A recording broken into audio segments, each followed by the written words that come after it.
Hello, I'm Sarah Taylor from Chapter One, the literacy charity.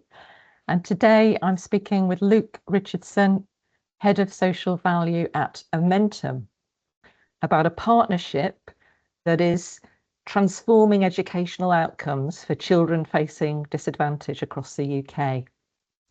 Luke's got over 18 years experience in social value and social impact, and under his leadership, Amentum has become a platinum partner with Chapter One, with 140 online reading volunteers this year, supporting primary school children across West Cumbria and Warrington. Luke, thank you for joining me today. Thanks for inviting me. So my first question, you've spent nearly 2 decades in the social impact and social value space. Why is literacy such an important focus for you and for Amentum? Why does it matter? Ultimately, it's a fundamental skill. So if we look at that from even just operating in day-to-day life, being able to read anything from signage to even a menu in a restaurant, not being able to read can limit someone's ability, full stop, in all frontiers of life. If we look at it in terms of career prospects, there's a lot of great opportunities out there and a lot more that will come, especially with all the investments that are taking place across the UK and globally. But literacy is fundamental, that people build access other learning. If you can't read, you can't learn other skills. So it's crucial. Very true. And when you think about corporate social responsibility or social value done really well, what does that look like? What are the key success factors? I think one of the ones that I've learned over time is there's almost a risk in. There's definitely risk in the UK, and I think that's across all different industries where people just jump to do something. So, oh look, I've hosted a work experience student, or we've raised some money for this, or we've done this, whatever it is. But what we need to get to demonstrate, well, not just to demonstrate, but to actually have meaningful impact, we need to target particular aspects, and then we need to throw quite a lot of effort at that one particular thing. Do 1, 2, or 3 things absolutely brilliantly, but do them targeted based on the skills of your business. And don't just sporadically do the odd thing that you can shout and say, oh, look, I've done this one thing, I think that's great. Target the challenge and make the difference on it. Okay, so do something really well. And going back to the beginning of the partnership, in 2022, I think it was when we first spoke, how did Amentum and Chapter One first connect? We'd seen Chapter One from a distance, so we'd heard about the program. When we, at the same time, we were looking for opportunities where we could start to target volunteering into particular avenues. When we looked at what Chapter One was doing, there was a couple of things. So one, it really ticked that box to say, right, there's a targeted initiative. It comes with all of the support. So there's the e-learning that volunteers do at the start that gives them a good introduction into what they're doing. But the tools themselves are really easy to use. When we looked at it, it just, all those boxes ticked straight away, and we thought, actually, this is perfect, like match made in heaven. That's good. And it has gone from strength to strength. And obviously, when you first started working together, it was with the program and project partners at Sellafield, and it was focused on West Cumbria. So can you explain why you wanted to launch the program in West Cumbria? I suppose 2 reasons. So one, it's my home, so that I've got a personal connection there, seeing the benefit to the local community. But in the context of the program project partners at Sellafield, we were looking for an opportunity that we could connect with all of the supply chain. That contract or that program of work has somewhere in the region of about 200 different suppliers, all with different level of social value commitments across them. So finding particular initiatives where, again, we could have that targeted approach to say, here's a great opportunity to tackle the literacy challenge that we've got in the UK, or here's a great opportunity to tackle the challenge we've got around getting young people not in education, employment, or training into either training or employment, and so on and so forth, was really key. So Chapter One really fitted in well with the opportunities you've got around the volunteering. Right. And obviously Sellafield is a big employer in West Cumbria and a big presence there. And was it difficult to get senior buy-in to support the programme? No, and I think again the key advantage was when you start looking across what Chapter One do, so the support with the program itself, the training that's made available to the staff, and the fact that I would describe it as kind of a really easy plug and play initiative. It doesn't take much for you to be able to get involved in it, but the benefit on the other side is that high impact that it can have as well. So when you go across all the boundaries and you say, where's the challenge? There isn't really a challenge in why you would participate with Chapter One. It is a really easy program, but with a great impact on the other side. And was it easy to get the local schools involved? Because obviously the program is delivered to the children in the classroom. Yeah, so it's a really big sell. One of the things that in anything that I've tried and tested, I would try and go to the immediate audience. In this case, asking a primary school child whether they want to participate in Chapter One can be a bit of a challenge. Important to ask, but the next best is to go to the teachers. I know quite a lot of teachers and head teachers. One of the benefits was that also before, but also later on, a lot describe it as having an extra pair of hands in the room. And that was priceless. When you hear the teacher say something like that, you just know you're on the right note. So it was an obvious sell from there. Yeah, we do hear that quite a lot, especially since the cuts to school budgets. So let's talk about the practicalities of the programme. It is an online reading programme, but a lot of your volunteers and others are not based in the same region as the children they're reading with. So how does that work in practice, and why is it important to you? Really well. So our organisation is quite a hybrid business. So we've got people dotted around the UK. We're part of a global business with 55,000 people across the globe. But in the UK context, we've got people who they may well be based in the area that they're working on Chapter One with, but a lot of people will travel between different regions quite frequently. That can make traditional volunteering quite a challenge. So asking someone to be able to commit on a repeat weekly basis to do reading, for example, on a Friday, if they were doing that physically, we'd have to guarantee that they could make that Friday available all the time in the same location. With Chapter One, as long as you've got your laptop, which in our case, our people travel with laptops everywhere. As long as you've got your laptop and a telephone, you can participate in it. So it makes it really easy. Yeah, and of course, a lot of your suppliers will not have a local presence. So it did mean that the supply chain could get involved. And this was one of the key success factors of the launch in West Cumbria, the fact that you were able to involve your suppliers. How did you do that? And in a relatively short period of time, how did you encourage your suppliers to support Chapter One, and what were the challenges? So I've personally found that when you're engaging, I've engaged businesses of all different shapes and sizes in our supply chain and in the programs that we work in. It's very few and far in between when someone really comes to the table and says, I don't want to get involved in social value activity. For the most part, the gap and the reason why I think some organisations struggle is being able to make the connection between how and in some cases where. But when we look at the how, if again going back to program project partners, that mobilised a UK-wide supply chain. There was a big supply chain locally, but there was a supply chain across the UK, and there was even a supply chain internationally as well. So then when you're talking in the context of Sellafield asking for local social value initiatives to be delivered, that can be a challenge for an organisation that might be based in London or might be based elsewhere. When you then bring in an opportunity that says we can deliver local impact but remotely, sweet spot ticks, it's a real sell for people to say, well, actually, that makes it easy for you to get involved.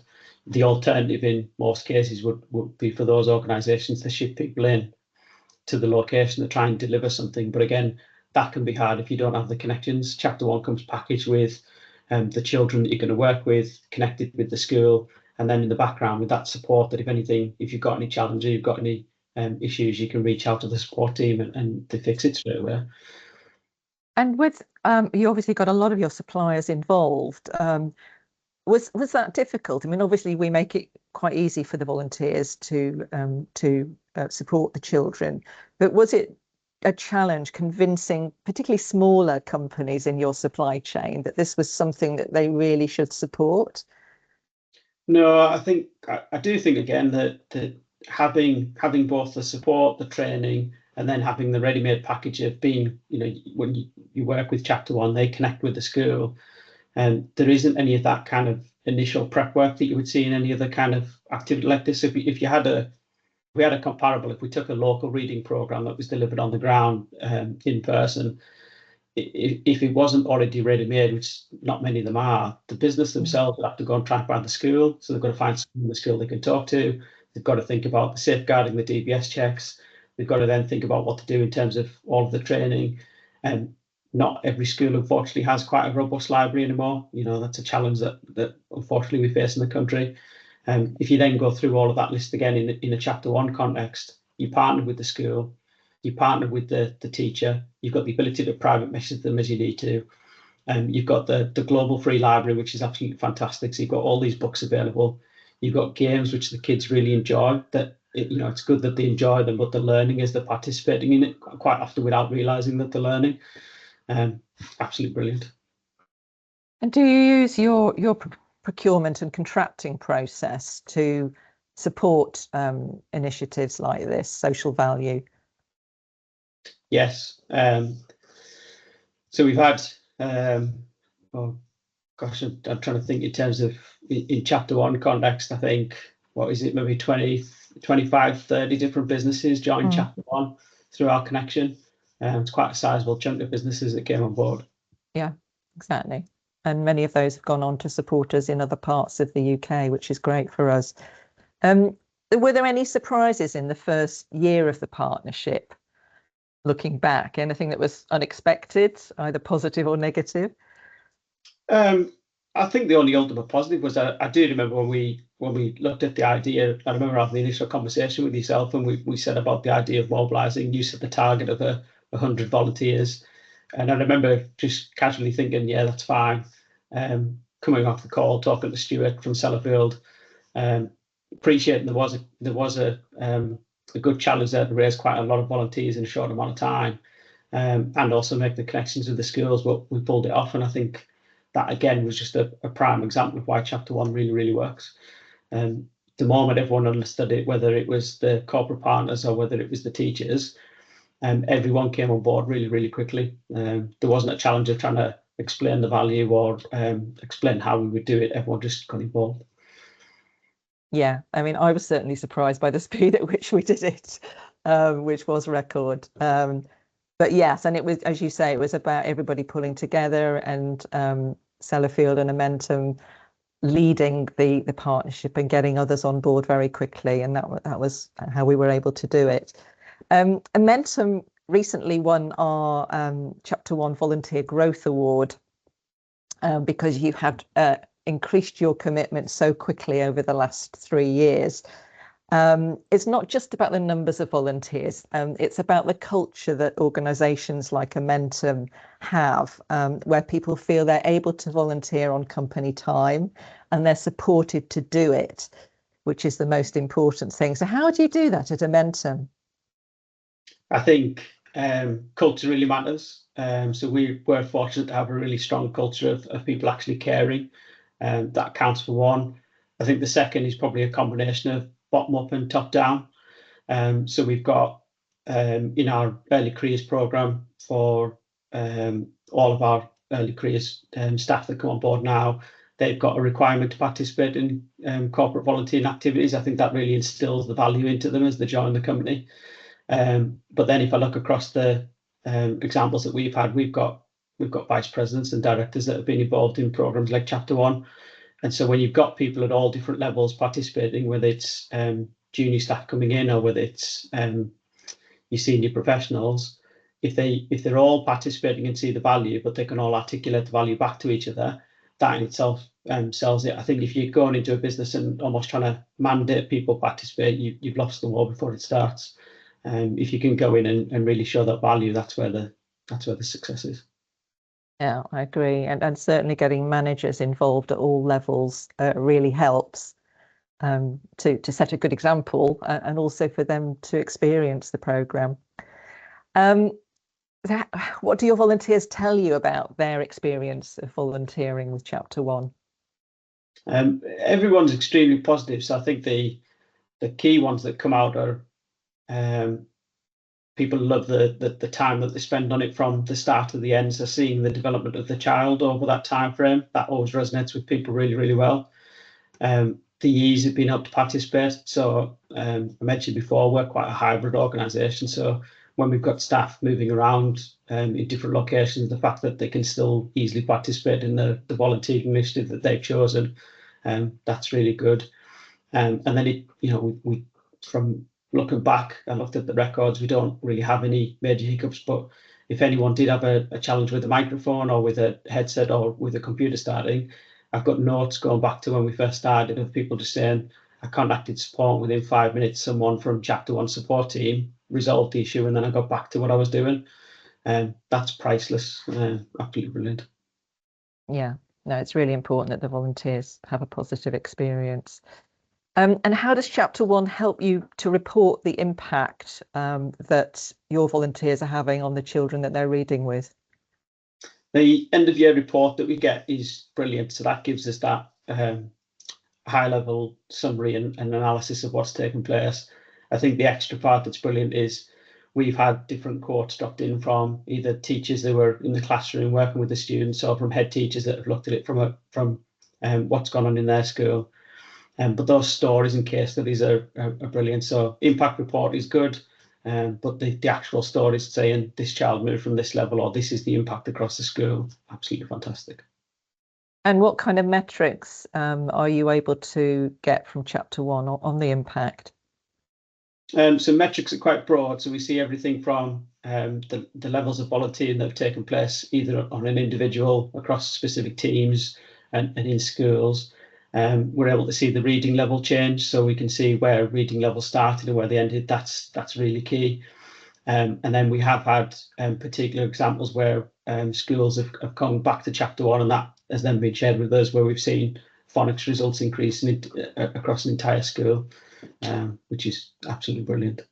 Yeah, that's really the impact we want to be seeing. And how do you communicate that impact and those metrics, both internally and externally, to your clients and stakeholders? So internally, we do a lot with staff as well. So we do share. We make sure that the staff understand what they've managed to achieve individually, but also what the whole team has managed to deliver. So we'll do periodic news drops in newsletters and articles on our intranet so people can see that. We use the impact reports that supplemented with the case studies to talk to both stakeholders. So we've engaged with everyone from members of parliament right through to councillors and even our clients. And we can bring those stories to life so we can talk about it from a purely data perspective, or more importantly, we can bring this either a child or an entire classroom to life with what we've done. And that's been really, really important. Great. And Amentum has obviously increased its support for Chapter One over the last 3 years. You've expanded beyond West Cumbria, you supported children in Bradford, and this year you're helping us to launch in Warrington, which is fantastic. So from Amentum's point of view, what's driving that regional expansion with the partnership? So I see two things, I think. One is the volunteers internally. So our staff enjoy the programme, they find it easy to participate. And then on the other side, the impact that we see that we're having as a business, the two just perfectly align. So staff can get involved, they enjoy it, they personally get something from it. So we get a lot of staff that come back and say they've learned their own skills, even just down to simple things like how they've learned to communicate with a child when they've gone through the programme. That can be quite priceless for your career.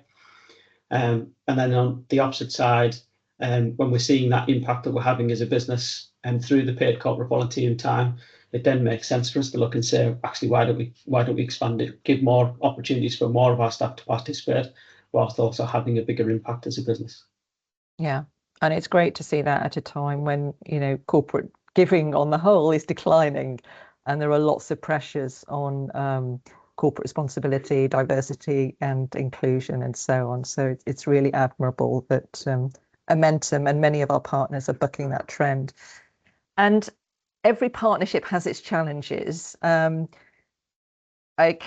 you recall any over the last 3 years and what you've learnt from them? It's a good question. I don't think I can think of any major challenge other than, no, I think that's the beauty of this program. I can't actually present a challenge in the last couple of years. There's nothing that I can see where we've had any headaches. Okay, I'm not even finding the volunteers internally. Some companies struggle with that sometimes, getting people to sign up. I think that's it's definitely one thing that we've not suffered with, and I think that's reflected in that award that we secured for growth, which is just that we've constantly had people queuing to get involved. So for the most part, we've reached the point in the year where people are coming forward, and we've reached that capacity. We have to get to turn people away and say, come back next year, we will restart. Yeah, that's great. That's great. I think one thing we did in Cumbria, which was a bit different, was we did have some communications with the parents. I think we did a little flyer for them, which the schools then were able to pass on to explain to parents what Chapter One was about. So I think it was very important to have those parents' support and to get the parental consents for the children taking part. If another company was thinking about partnering with Chapter One, what advice would you give them? Do it. Plain and simple. I've said a couple of times before when we've been talking, when you look at what you've got in terms of the training that's made available for the staff through the e-learning modules, the support team that's available in the highly unlikely event that you need support, everything knits together really, really well. That I can't find a fault with this program, and that's reflected in the fact that we've gone from one team or a couple of teams originally up to being one of the biggest supporters in terms of nuclear organisations. We're the biggest supporter in the UK. That's in a matter of years. So I'd invite others to not only join but to rival our success and get to platinum. Yeah. And do you think it's right that companies should provide funding to support employee volunteering schemes? Because obviously we do ask for that. 100%. So again, that's reflected in, I think that support is crucial to making sure that the program works. So I did mention before, we've not had many circumstances where our staff have had a challenge, but in the few that they have, they've managed to reach support really quickly and get that resolved. The training is really crucial. So being able to understand the best ways to use the tools available, but also just some of the top tips and thinking about how you go around the delivery of the program itself. Someone has to pay for that, and that can't just be magicked up from thin air. Businesses got a responsibility. If they want to participate in the program, they need to contribute to it. Yeah, agree entirely. And finally, when you think about this partnership in 5 years' time, what does success look like? I think the ultimate success is, so there's probably two strands to this. So one is the continued impact to the children as the end result. So seeing the increasing reading level is really key. That's fundamental. I think the other thing that makes this really successful is the enjoyment of staff participating in the program.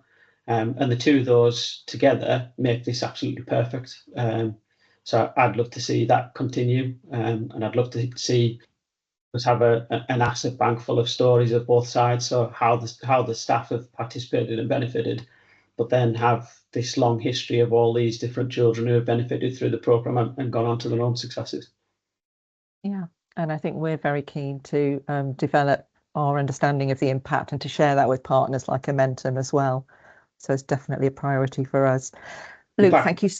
I'd just add, actually, I'd love to see. So we've seen some really fantastic successes in other programs, like, for example, our work experience program. In one of our regions, all of our apprentices have come from our work experience program. I'd love to see the day where we've got an Amentum employee who's actually been through Chapter One on the reading side that is then a Chapter One volunteer reading back, but as an employee at Amentum. And I think that is wholly possible. So I think so too. I think that would be a wonderful case study, and I hope we can get to that point. Luke, thank you so much for sharing your insights and for Amentum's amazing support for Chapter One. If anyone watching wants to find out more about the Chapter One's initiatives, including the online reading volunteers, do get in touch with us, myself or the team, or visit chapterone.org. Thank you, Luke. Thank you.